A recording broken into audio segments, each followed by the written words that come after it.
कोळी समाजाने दिलेला हा पाठिंबा लोकशाही आरक्षण सोलापूर दुष्काळमुक्त करण्यासाठी आहे, असे काँग्रेस उमेदवार प्रणिती शिंदे यांनी म्हटले।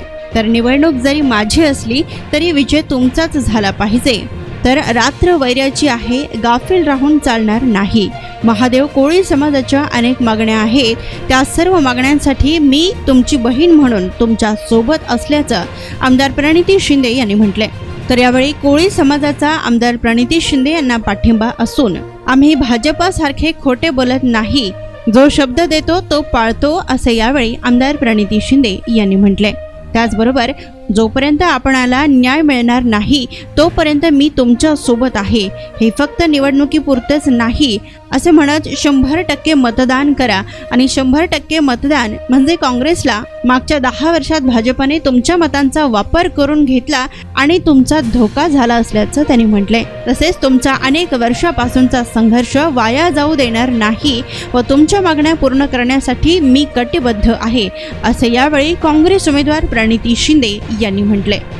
बंधू आणि भगिनी, आज या ठिकाणी कोळी समाजाचा मेळावा आपण सगळ्यांनी आयोजित केला, त्याबद्दल तुमचे मनापासून आभार मानते।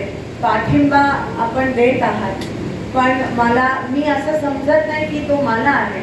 हा पाठिंबा आहे काँग्रेस पक्षासाठी, हा पाठिंबा आहे लोकशाहीसाठी, हा पाठिंबा आहे आरक्षणासाठी, हा पाठिंबा आहे महागाई कमी करण्यासाठी, हा पाठिंबा आहे सोलापूर दुष्काळमुक्त करण्यासाठी।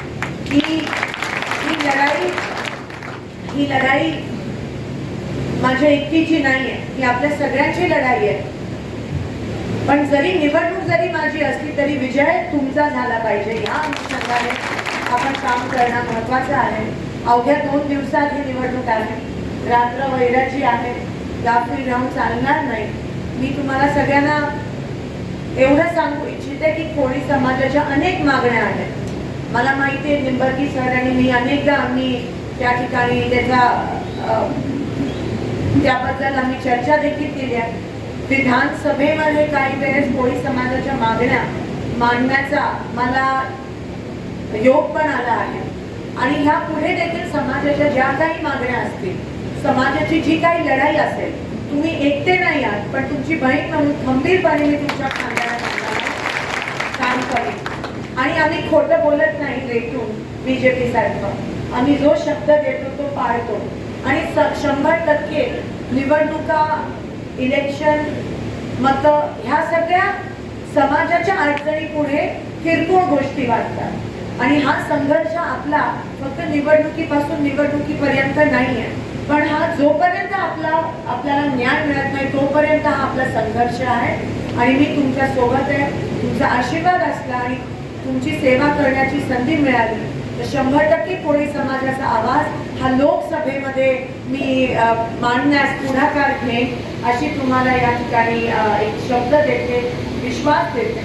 आणि आपण सगळ्यांनी पाठिंबा दिला, वेगवेगळ्या गावातून वस्तीतून आलाय, आपल्या समाजाचं 100% मतदान झालं पाहिजे, याकडे आपण लक्ष देऊ। 100% मतदान म्हणजे काँग्रेसला, सगळ्यांनी 100% मतदान काँग्रेसला केलं पाहिजे अशी मी विनंती करते आणि तुमची बहीण या नात्याने मी समर्थपणे लढायला या ठिकाणी तयार आहे आणि तुमच्या मागण्या पूर्ण होईपर्यंत आपण शांत बसणार नाही।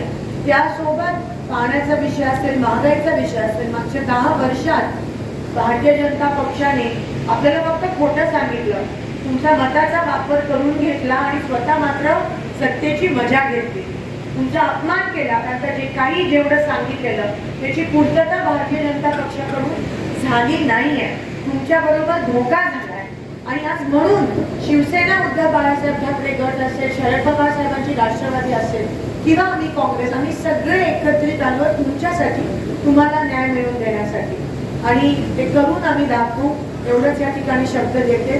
तुम्ही वेळात वेळ काढून इथे आलात आणि आशेने तुम्ही आमच्याकडे बघत आहात, नक्कीच आम्ही तुम्हाला निराश करणार नाही, एवढं मी बहीण या नात्याने तुम्हाला आश्वासन देते। आणि हा जो तुमचा संघर्ष आहे अनेक वर्षापासून तो देखील वाया जाऊ देणार नाही, एवढं पण या ठिकाणी मी सांगते। आपण सगळे जोमाने काँग्रेस सोबत राहूया, तर काँग्रेस पक्षाला जाणीव आहे समाजाबद्दल, तुम्ही अनेक वर्षापासून बघितलंय आणि 100% आम्ही जे काही मागण्या ते पूर्ण करण्यासाठी मी कटिबद्ध शेवटपर्यंत असेल एवढंच या ठिकाणी सांगते. आपण सगळे वेळात वेळ काढून आला त्याबद्दल मनापासून आभार मानते.